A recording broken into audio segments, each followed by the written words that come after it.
Hi guys, if you've gotten to this point, it means you've already finished your first list group label and you've done your prior models. So let's talk about the second list group label you're going to do today.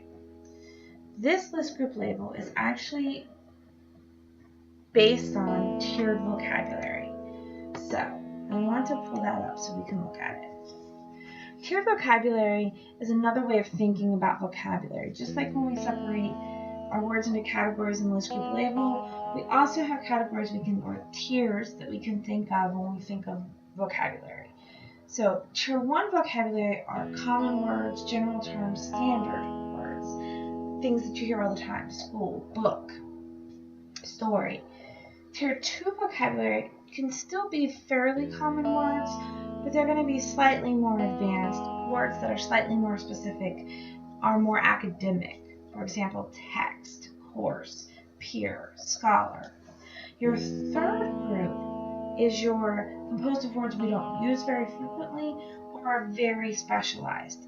Sometimes we call this our technical category. And so words like that, for example, in English would be explication.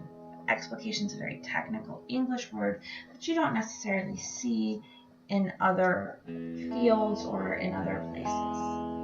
So, for your second list group label, what you need to do is actually resort your words, and this time sort them into either tier 1, tier 2, or tier 3 words. Some words can fit into more than one category depending on the context, so do your best guess on those words. So,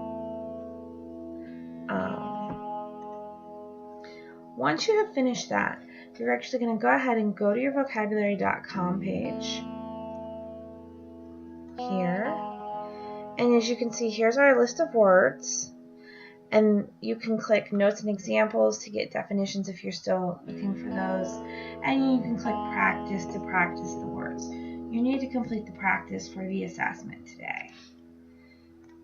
For homework, you need to listen to this podcast about the Immortal Life of Henrietta Lacks that's going to preview some of the issues of the text for us.